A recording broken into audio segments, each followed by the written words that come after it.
I never thought a simple question could hit me like a punch to the gut.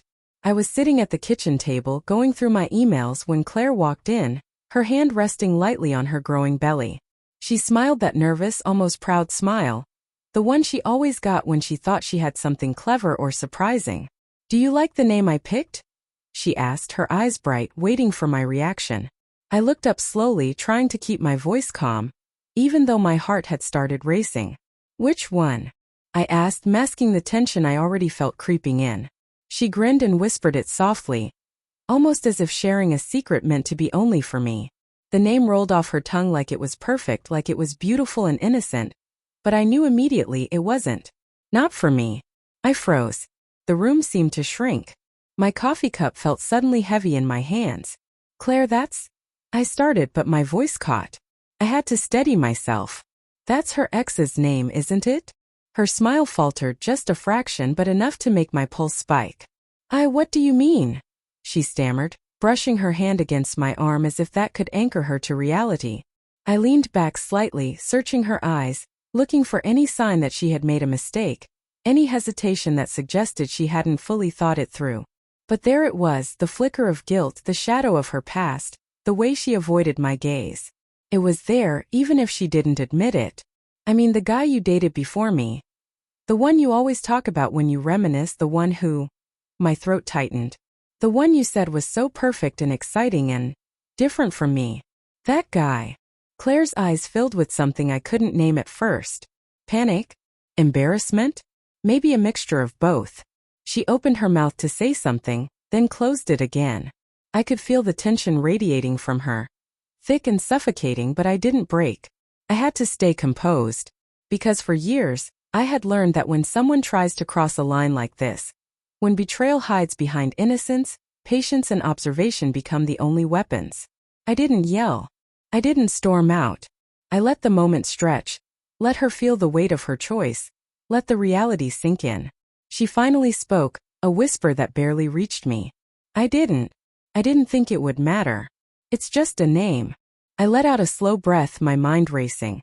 "A name," I repeated, "isn't just letters. It's history, it's memory, it's everything you carry with you from the past. The past that I'm supposed to be a part of now." I could see the tension in her posture, the slight tremble in her hands as she rested them on her belly. Claire had always been proud of her decisions, confident in the way she presented herself to the world, but now there was a crack in that armor. She was realizing, maybe too late, that some lines should never be crossed. "I didn't mean to," she started again, but I held up my hand, stopping her before the excuses could spill out. I didn't want explanations yet. I wanted her to feel the weight of what she had said, to see how a simple question could unravel trust. For years I had watched her carefully, learning the subtle ways she navigated life. The tone of her voice, the glances she threw at her friends, the stories she told about past relationships, they all painted a picture. And this name, it confirmed what I had suspected, even if I hadn't allowed myself to confront it fully until now. "I know you probably think it's harmless," I said slowly, my voice steady, controlled. "But every time you mention him, every little memory you carry from your past, it's like I'm competing with a shadow you never let go of." She flinched at that, her lips parting slightly, searching for words that wouldn't come. I let the silence stretch, long and heavy, because silence often speaks louder than any argument. "You're pregnant," I continued, my tone softening just slightly.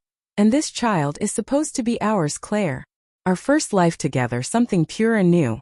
But you chose a name that belongs to him. How do you expect me to feel when everything I worked for, everything I built with you, is suddenly compared to a ghost from your past?" Her eyes filled with tears now, but not the tears of understanding, not yet. They were the tears of realization, of guilt, of seeing the consequences of a choice she made too casually. I could feel the storm building, the emotional wave that I had learned to ride in years of observing human behavior.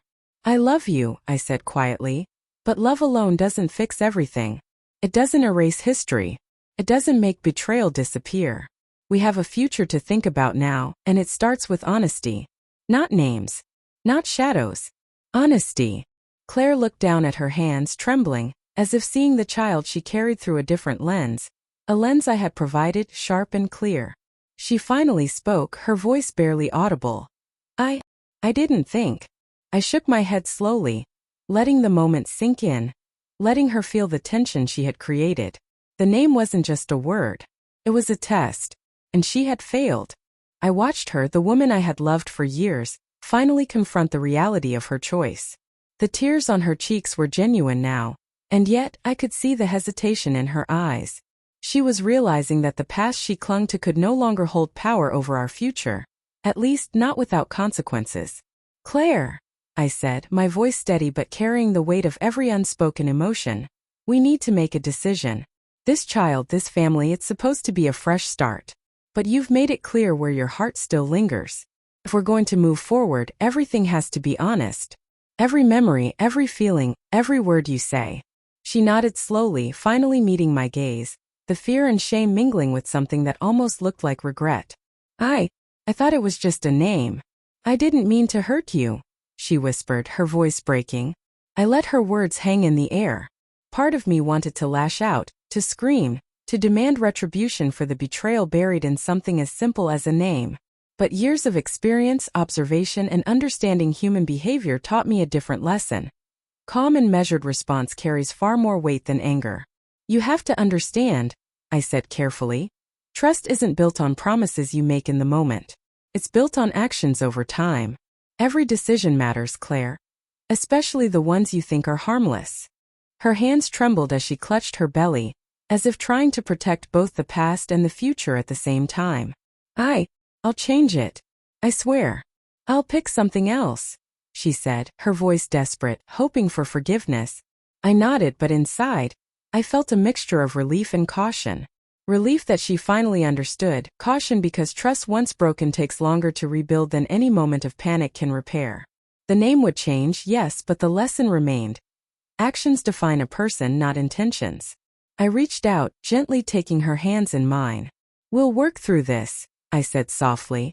"But you need to understand, Claire, the past doesn't get to dictate our future. We get to choose it together with honesty, respect, and care. That's the only way this works." She looked at me, tears still streaming, and nodded slowly. "I understand," she whispered.